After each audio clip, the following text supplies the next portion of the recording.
scary stories.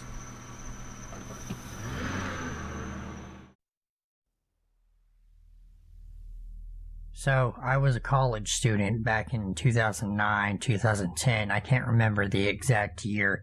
Anyway, I was introduced to a friend of an acquaintance while in the cafeteria one day. The guy was skinny, dark-skinned, wore glasses, and kinda looked like a nerd in a pretentious, rich gangster kinda way. He usually wore button-down, short-sleeved shirts tucked into his pants with a belt. You'd probably have to meet him to get the image. The first thing he does after introducing himself to me and chatting a bit about random things, such as our goals for the future, if I remember right, is try to inundate me with all kinds of information about the Jewish Torah and how all religion is basically fake. He told me all about how the Bible and other religious books were bastardizations of this and how the definitions changed the meaning of everything, mostly about the different names for God or the Lord and how it pertained to different entities.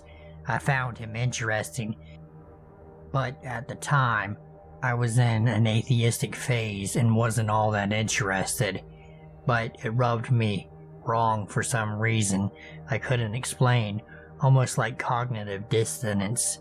Also, I forgot to mention that the very first thing he did was introduce himself under a false name from a nation, Judea, or something very similar. We exchanged numbers and talked. One of the first things I noticed about this guy was how controlling and kind of manipulative he was. He would say things like, "If you want to be friends, you've got to be this sort of way," or "You can't eat certain foods because our way of life forbids it." He really wanted me on board with his religious thing for some reason. He would offer advice and help about things too, like romantic problems. He would end up being the first person I ever truly got drunk with, which was ironically a fun time. One of the things I learned very early on about this guy was that when he wasn't harping on about religious rules and stuff like that, that he was one of the funniest people I ever knew. He knew how to party, how to socially connect to people, and some conversations we had were very interesting, so we became the kind of friends that talk on the phone often. But one of the other things I noticed about him was he had this very creepy Jim Jones, Charles Manson kind of ability to make people listen to him and believe the things he told them. It was also very unsettling. I was well aware of his propensity towards manipulation quite early on, but for some reason I felt obligated to hang out with him until, of course, it became a sort of friendship. My strangest friendship ever. Another creepy thing about him is that he would show up when I'd least expect or want him to. I would turn my head and he'd be there. I was always super careful not to talk about him very loudly because he would do this quite often. Once when I was walking with my mom and really did not want to introduce them, but had to anyway. By then I already knew he was a psychopath and a narcissist. He had no empathy for anyone at all and would stroke his own ego all day long. He was incredibly vain too and took all kinds of useless supplements for no real apparent reason. When we were on the phone, he would tell me things about how the different names for God aforementioned were actually about aliens. He said humans were designed to mine gold because it would make the aliens immortal. The story he would try to sell me on would change many things over the course of our friendship, depending on what he was into. It would go from Jewish to Jamaican, then to Egyptian, then to something else I can't remember. Sometimes it would have elements of spirituality in it, and other times he would say that after we died, that's it. He'd talk about how beings lived in the sun and under the moon, and how light was fake and only dark light existed. Then he'd talk about how I should put together all of my college loan money with his, so he could buy a house near the beach and we would live it up down there, like I'd fall for that. Anyway, we meet these girls, and he wanted to show me how easy college girls are, so he starts chatting up this girl and her friend who happens to be lesbian. Their relationship is short-lived, and it's mostly because she said he had a temper and was too controlling. She's the one who told me his real name because she saw his ID card. So this guy gets the idea that he wants to kill her and her friend for humiliating him. Apparently the ex-friend mocked him or something. He said, "We don't let people do things like that to us and get away with it." So he started shopping around for poisons, a gun, and a knife, anything to try to get his revenge. He talked other people into helping him get these things too. So I see that this is getting out of hand, and the girl is a very nice girl, so I do the only thing I can do and tell security, but I tell them to keep me anonymous because this guy is fucking crazy and has said many things about wanting to be a gangster and wanting to kill people. Well, those fucking idiot security guards fucked that up, and he ends up finding out about it. I find out from a mutual friend at some point that this guy wanted to kill me. He plans to do so, but it seemed like some people either didn't come through for him or those friends weren't that into the idea. Anyway, we sort of pseudo-bury the hatchet, although he did tell me many times that he could kill me himself, but he wouldn't do that because I'm one of his one and only true friends. I don't doubt that he would try to do it. I told him I was manipulated into telling on him. Long story, as you can tell this story needed to be any longer, and I'm trying to just give highlights and context. The things he said kept getting crazier and crazier, and if you tried to disagree with him, he would just get argumentative with tons of false facts or continue on. Some people actually bought this shit and were kind of like disciples to him, but I just couldn't get behind blatant lies that a sociopath made up.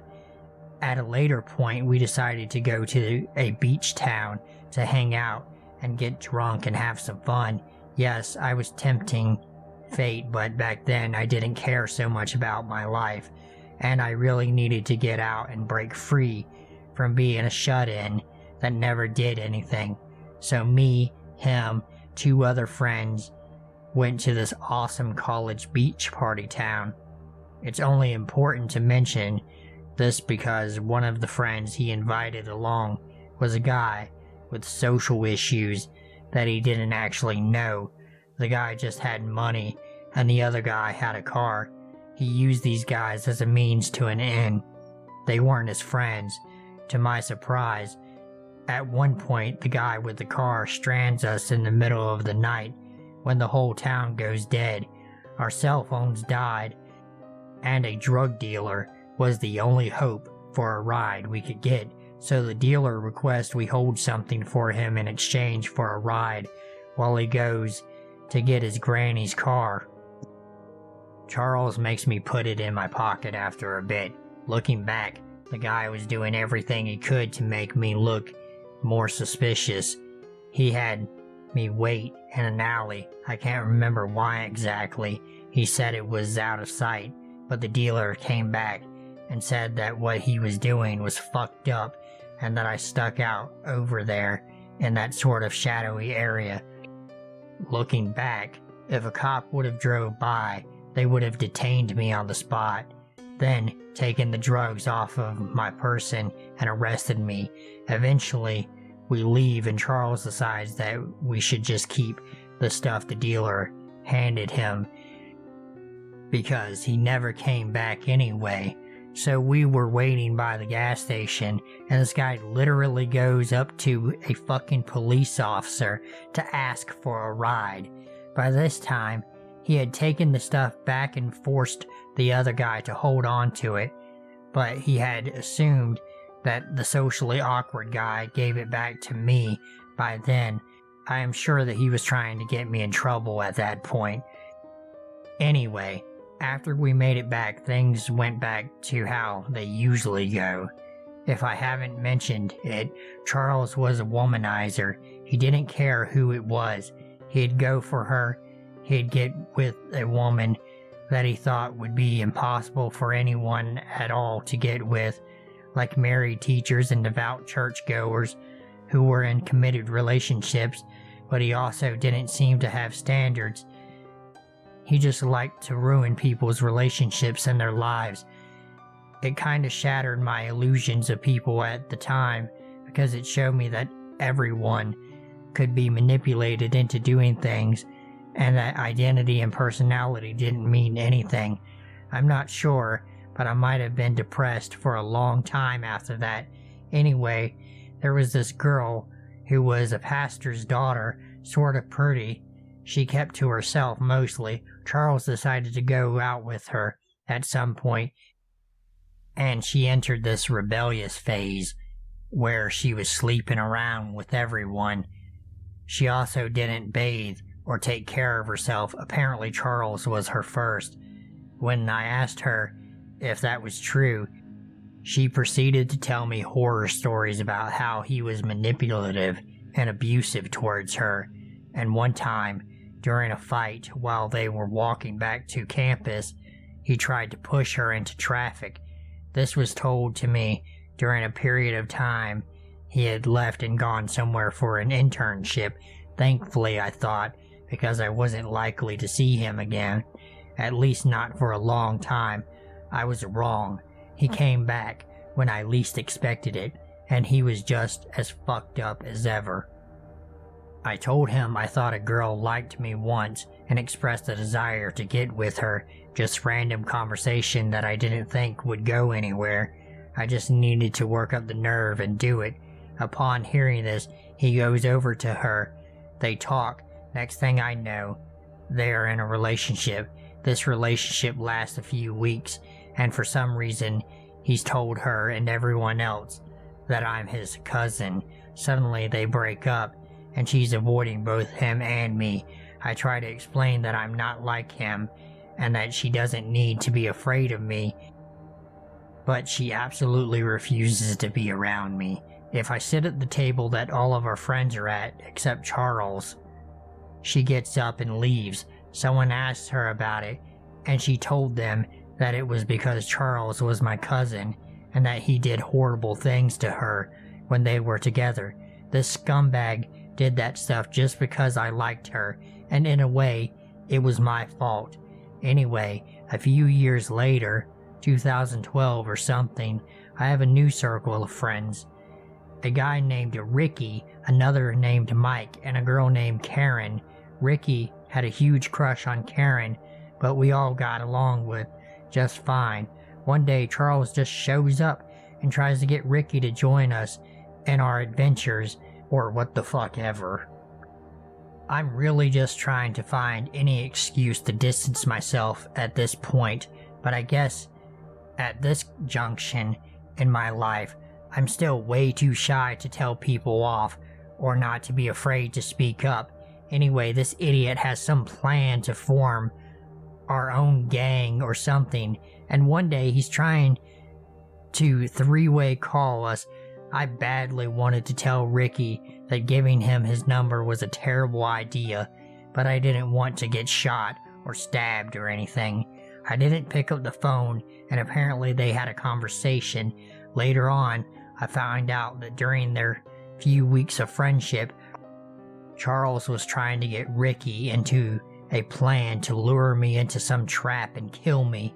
He had sold Ricky a lie originally that I liked Karen and Ricky didn't seem to mind, and said that he would step down, so Charles started spinning other lies.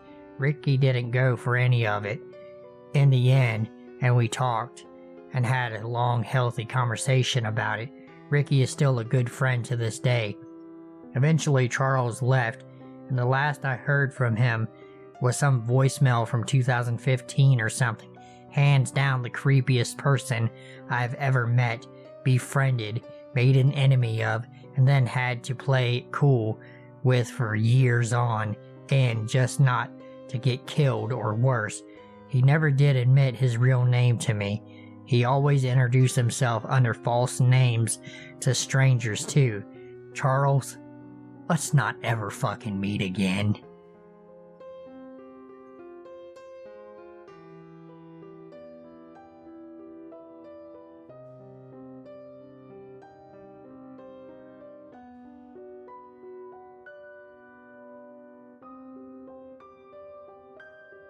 I work at a gas station late at night, a few nights a week. At the time, I was being trained by my manager and I was doing well.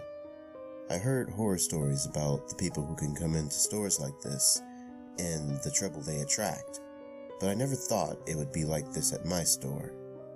I thought maybe I was just going to get the occasional drunk guy in here I'd have to tell to leave or something, or the kid with the facial hair of a 40-year-old trying to buy beer, but this was completely insane. At the time, I was 22 and I had ideas to go to college, but I needed money to do that. By now, I've thrown those ideas out, but that's another horror story. So I was at work one night and my manager had stepped out of the store for a bit to go do some things.